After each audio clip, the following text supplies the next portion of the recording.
네, 안녕하십니까. 성경의 내 이야기다 김홍덕입니다. 오늘은 출애굽기 31번째 시간이고 녹화하는 시간으로 보면 새해 첫 주일입니다.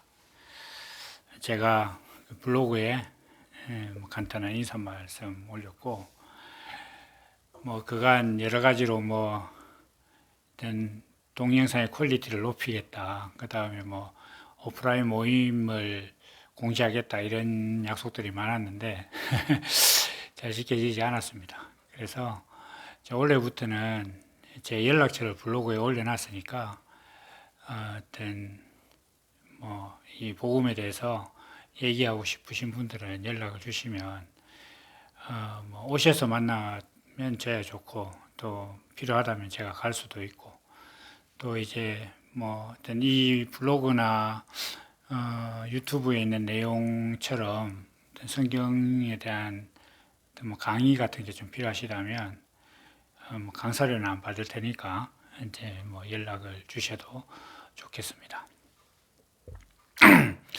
일단 이제 오늘은 10계명을 시작할 텐데 10계명을 하고 나면 뒤에 막 여러 가지 계명들이 많아요. 뭐 어떤 규례들이 많은데 그런 부분들은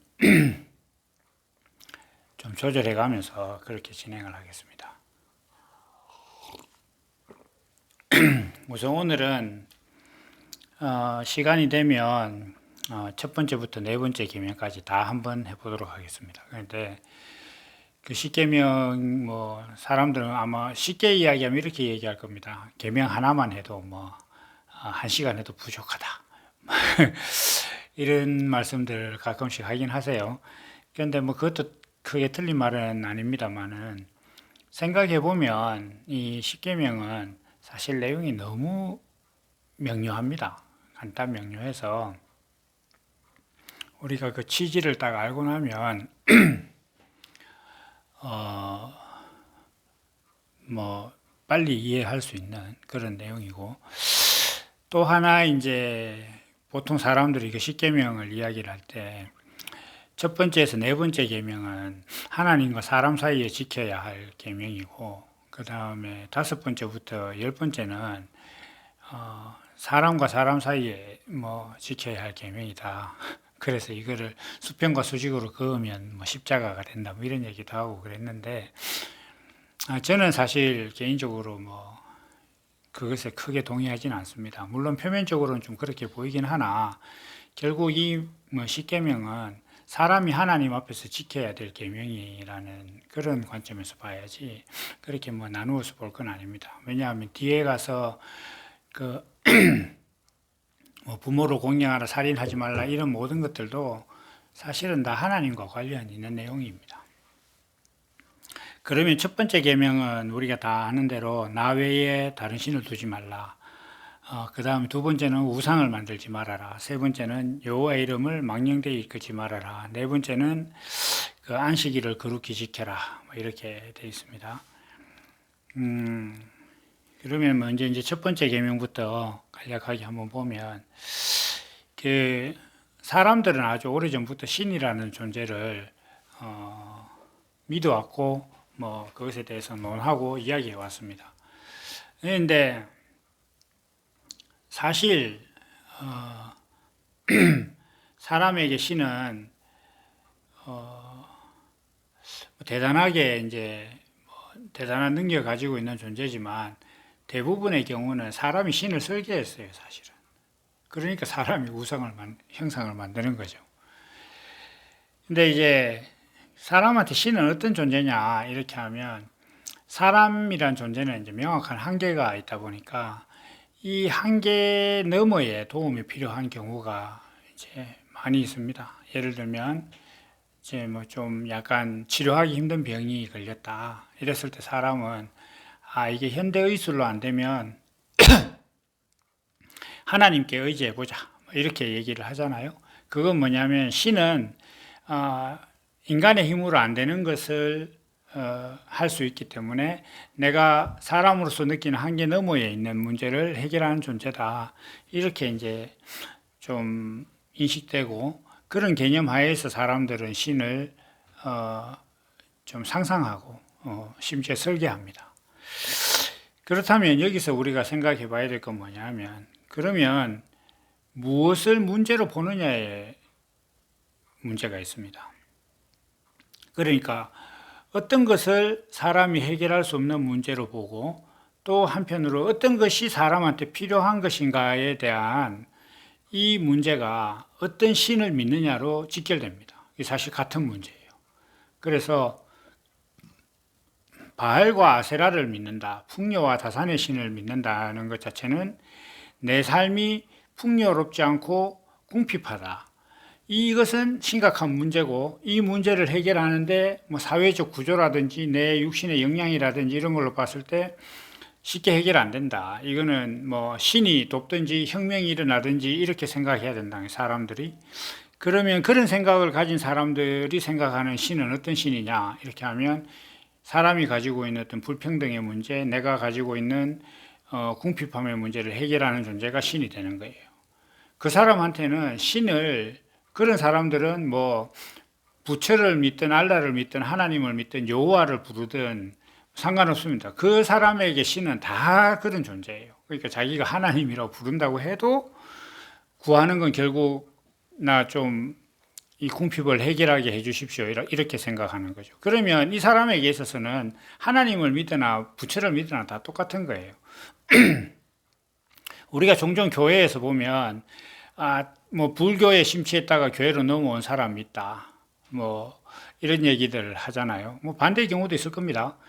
그런데 그 사람들이 결국은 추구하는 건 똑같아요. 절에 있을 때나 교회에 있을 때나 인생 좀 평안하게 살자, 복잡하지 않고, 그리고 인생의 문제 좀 해결해 보자. 내가 절에 다니니까 막 머리가 지끈지끈 아프고 몸이 아프더라, 뭐 이런 얘기들 막 하잖아요. 그런데 교회 오니까 괜찮더라. 그럼 뭡니까? 내가 몸이 안 괴롭고 평안하게 사는 게 내 인생의 목적이고, 그게 막 몸이 아플 때는 이게 심각한 문제인데 내 해결이 안 되더라. 이거를 해결한 신이 필요하다. 그래서 하나님을 믿는 거예요. 그러면 아까 제가 말씀드렸듯이 이러한 예를 들면 인생의 궁핍에 관한 문제를 해결하는 존재로서 신을 믿고 있는 사람한테는 이 사람에게 신은 유일하게 하나밖에 없어요. 그러니까 인생의 궁핍을 해결하는 존재가 신이에요. 그 사람이 유일한 신이에요, 이 사람한테는. 사실상 지금 교회에 다니는 대부분의 사람들이 이런 신을 믿고 있죠. 하나님께 뭐 돈 달라 밥 달라 이렇게 기도하니까. 그러니까 그런 사람들은 뭐 부처라고 부르든 알라라고 부르든 하나님이라고 부르든 여호와로 부르든, 여호와라는 건 발음이 틀렸다, 야훼로 부르자, 뭐 이렇게 한다고 해서 신이 달라지는 게 아니라 그 사람한테는 어차피 유일 신이 풍요와 다산을 주는 신이에요. 그런데 그러면 그 신이 하나님이 보실 때 그 신이 신이냐? 신이 아니죠. 하나님 보실 때는 그 신이 풍요와 다산을 바알과 아세라라고, 뭐 사람이 자기 아무리 여호와라고 불러도 하나님의 정체성이 안 맞으면 그게 여호와 이름 망령되이 일컫는 거예요. 좀 이따 세 번째 하겠지만. 그러니까 나 이외에 다른 신을 두지 말라 이렇게 했을 때 하나님은 어떤 신이냐? 하나님은 존재의 신입니다. 하나님은 모세 앞에 내가 어떤 신이다라는 걸 밝힐 때 나는 스스로 있는 사람이다. 그리고 뭐 신약이나 계속 말씀하시면 나는 행위를 가지고 사람을 의롭다고 판단하지 않는다.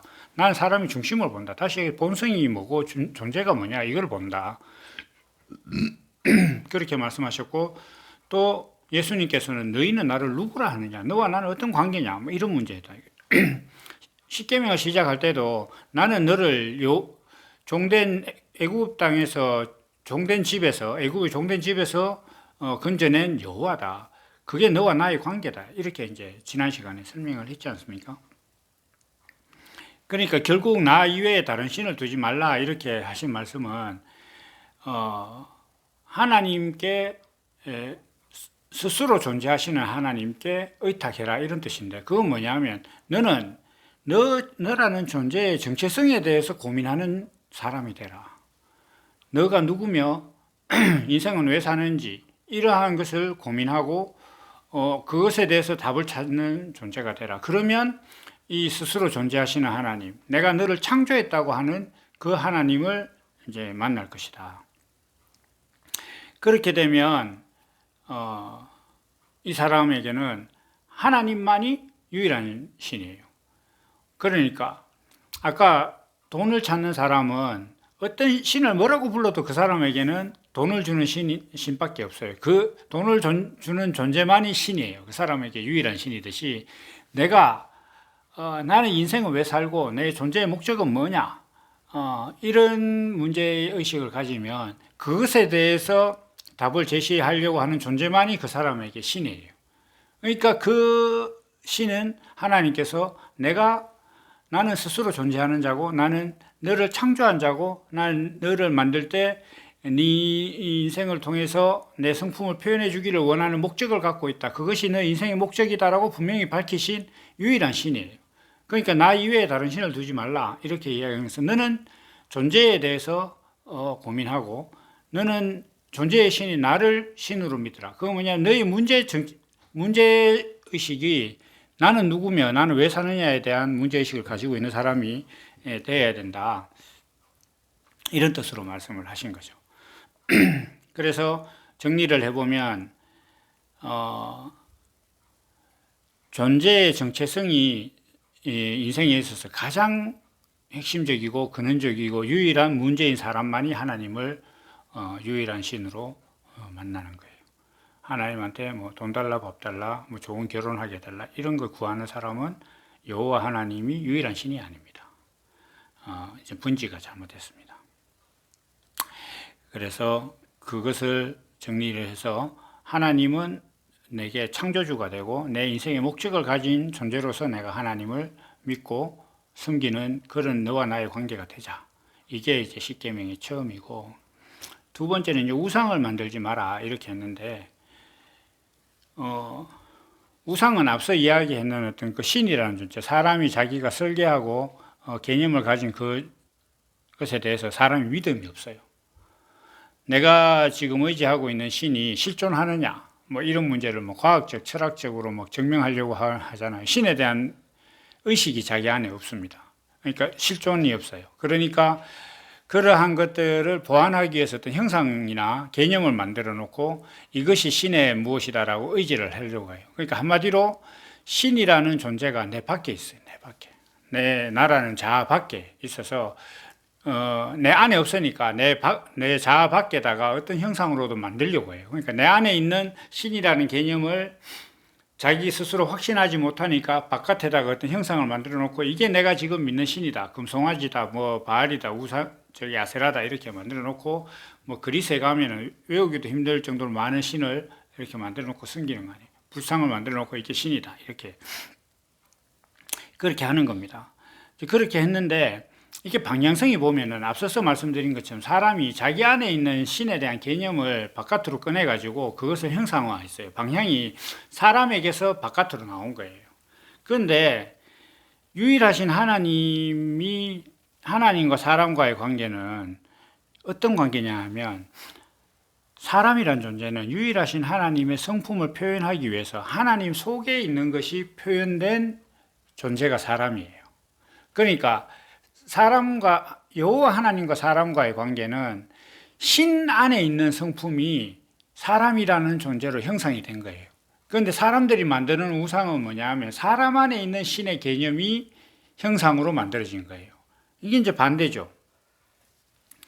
그래서 신이 자기의 의를 형상으로 만드는 게 하나님의 법인데, 하나님의 법은 신이신 유일하신 하나님의 어떤 그 신으로서 유일신 하나님이 자기 안에 있는 뜻과 의를 표현할 존재로서 형상 가진 육신을 가진 사람을 만들었어요. 그런데 우상은 사람이 자기 생각을 형식으로 만드는 거예요. 여기서 뭐 꼭 물리적 형상이 아니더라도 철학적인 형상까지 다 포함해서. 그래서 그 사람이 만든 우상은 사람 안에 있는 자기 자기 필요에 대해서 확신을 가지기 위해서 내가 내 혼자 신이 있다, 뭐 이러는 것과 불상한테까지 내가 막 높은 산에 절까지 가서 수고를 들여서 거기서 내가 뭐 연부를 드리고 오면 내가 뭔가 한 것 같잖아요. 내 어떤 믿음에 대해서. 그러니까 이게 행위로 어려워지려고 하는 거잖아요. 내가 어떠한 행위와 공로를 내가 믿는 신과 어떤 절대자에게 내가 바쳤으니까 그도 내게 어떤 보답을 할 것이다. 이게 장사예요, 장사. 그런데 하나님은 그런 공로를 보시지 않는다 그랬단 말이에요. 그런 행위를 보시지 않는다는 거예요. 그래서 하나님의 의를 하나님은 하나님 안에 있는 의가 있었습니다. 그러면 나는 하나님 입장에서 나는 보이지도 않고 회전하는 그림자도 없는 영인데 실제 실존한다, 하나님이. 그래서 그러면 이 실존을 어떻게 표현할 것이냐 해서 실존하는 육신을 가진 존재로서 사람을 창조하신 거예요. 그러니까 사람이 자기 안에 있는 신의 개념을 가지고 형상을 만든 것과는 반대인 거죠. 그래서 그런 관점에서 보면은 우상을 만들지 말라는 말씀 역시 하나님께서 사람을 창조했다는 그 창조 목적에 대해서 네가 믿는 사람이 되라. 그리고 어떤 그 방향성이나 개념이 네 안에 있느냐. 우리가 이렇게 생각해 보면요. 하나님의 말씀은 이렇게 돼 있어요. 말씀이 육신이 되어 이렇게 사람을 만들어 놓고 그 사람 안에 성령이 오셔서 하나님의 말씀이 잉태가 되고 성령으로 잉태가 돼서 그것이 생명이 되면 그 사람이 거듭난다 이렇게 얘기하잖아요. 다시 이야기해서 형상 안에 하나님의 심령이 들어오는 거예요. 하나님의 영이 들어오는 거예요. 그런데 우상은 사람 안에 있는 생각이, 근데 사람은 사실 비그릇이거든. 안에 별 게 없어요. 그것을 가지고 자기 공허함을 달래는 형상을 만든 게 우상이에요. 그래서 우리가 바울 사도가 너희 몸이 하나님의 성전이다 이렇게 얘기해요. 성전은 뭔가를 하나님이 들어오시는 곳이잖아요. 내 안에. 그래서 이러한 개념이에요. 하나님과 나와의 관계는 내 안에 있는 것을 표현해서 형상으로 만드는 관계가 아니라 하나님께서 표현하고 싶은 형상이 나라는 존재예요. 방향이 반대죠. 그래서 우상을 만들지 말라라는 것은 이러한 방향성과 개념을 정확하게 이해를 해라. 하나님과 사람과의 관계를 명확하게 정리를 하자. 이런 뜻이 되겠습니다. 그리고 이제 말씀이 계명이 이제 세 번째, 네 번째 이제 계명이 있는데 이걸 다 하면 지금 제가 17분 이렇게 했는데 한 30분도 30분으로도 안 될 것 같아요. 그래서 오늘은 우선 여기서 좀 정리를 하고 다음 시간에 세 번째 계명, 네 번째 계명을 해야 될 것 같습니다. 그래서 오늘 말씀을 좀 정리해 보면 10계명은 사실 처음부터 끝까지 1계명부터 10계명까지 하나님과 사람과의 관계에 대한 설명입니다. 그러니까 뭔가를 하지 마라 이렇게 하는 말씀들의 본질적인 취지는 뭐냐면 너와 나의 관계는 이것이다. 그러니까 이 관계를 벗어나지 마라 이 뜻입니다. 그런데 좀 중요한 배경이 하나 있는데 사람이 노력한다고 그게 되느냐? 그건 아닙니다. 사람이 그래 예를 들면 뭐 간음하지 말라고 하셨으니까 내가 음란 생각을 안 품어야지 이렇게 사람들은 생각했는데 예수님께서 오셔서 야, 뭐 여자를 보고 음욕을 품은 건 이미 다 간음한 거야. 형제를 보고 나가라고 욕하는 자는 이미 다 살인한 자다. 이런 식으로 예수님께서 정의를 해버리신 거예요. 그러니까 이게 한마디로 십계명이라는 것이 사람들이 노력한다고 되는 거 아니다라고 그냥 다 일가를 하신 거죠. 그러면 이거 어떻게 지키느냐? 십계명이라는 것은 하나님과 나와의 관계. 지난 시간에 제가 어떤 사람이 하나님의 십계명을 지키는 존재인가라고 말씀을 드리면서 함께 말씀드린 게 뭐냐면 그런 사람이 되면 십계명을 지킬 수밖에 없다 이렇게 얘기했습니다. 그러니까 이게 그리스도로 거듭나면 그리스도는 제가 늘 말씀드리듯이 성경대로 살 수밖에 없는 존재가 그리스도거든요. 그럼 그리스도로 거듭난 사람은 십계명을 지킬 수 있어요. 그런 관점에서 보면은 너는 이것을 하지 마라 이렇게 하는 것을 반대 측면에서 보면 너는 그리스도로 거듭나라. 그러면 이 모든 거 다 할 수 있다. 이거 그냥 지키는 사람이 된다. 그러니까 이것은 뭔가를 하지 마라 하는 걸 다 놓고 보면 그러면 나는 이런 것들을 지킬 수 있는 존재가 되면 이 모든 걸 지키는 사람이 되는 거, 지키는 것이 되는 거예요. 대표적인 게 안식일입니다. 안식일이란 것은 내가 안식하는 존재가 되면 내 365일이 안식일이 되는 거예요. 그런데 특정한 달력에 빨간 날 뭐 이런 날 정해진데 그때 가서 뭐 이렇게 경건한 마음으로 입조심하고 돈 안 쓰고 이렇게 하는 것이 안식일을 지키는 것이다. 그런 식으로 해봤자 소용없어요. 뭐 어떻게 주일날 아침에 늦게 일어나가지고 뭐 밥도 못 먹고 갔는데 뭐 누가 그 밥 사준다 밥 먹으러 가자 뭐 이러면 그건 뭐 참을 수 있나요? 가서 먹는 거지. 그럼 이제 뭐 주일날 범하게 되는 거고. 주일날 안식일날 예배 보러 가는데 어떤 차가 막 갑자기 앞에 끼들면 뭐 욕 안 하겠습니까? 그건 무지부식간에 그렇게 되는 거죠. 그런 식으로 지킬 수 없는 겁니다. 그러니까 그 지킨다는 것에 대한 개념도 틀렸고 그거는 그렇게 해서는 되지도 않는 거예요. 그래서 이 십계명이라는 것을 다 지키려고 하면은 내가 십계명을 지킬 수밖에 없는 존재. 난 내 마음대로 살아. 무슨 방탕한 사람처럼 절대로 그리스도로 거듭난 사람은 방탕해지지 않습니다. 그러니까 난 이것대로 안 살려고 해도 어느 날 보면 이것대로 살고 있어. 그 예레미야가 내가 다시는 주의 말씀을 전하지 않겠다고 해도 내가 이거 견딜 수 없다. 이렇게 얘기를 했던 것처럼 내가 이 말씀대로 안 살려고 하는데 뭐 돌아서 그냥 저녁에 자려고 누워서 보면 아유 내가 오늘 그 성경대로 살았구나라고 그런 느낌을 가진 자기 안에 말씀이 있는 굳이 바깥에 우상을 만들어도 되지 않는 하나님이 내 존재의 본질인 그러한 사람이 되는 것이 어떤 존재가 되느냐. 내가 내 존재가 그렇게 바뀌면 십계명을 지킬 수 있는 것이다. 라는 말씀을 드리겠습니다. 그래서 오늘은 이제 여기까지 하고 다음 시간에 이제 세 번째, 네 번째 계명 그렇게 이어가도록 하겠습니다. 감사합니다. 오늘은 여기까지입니다.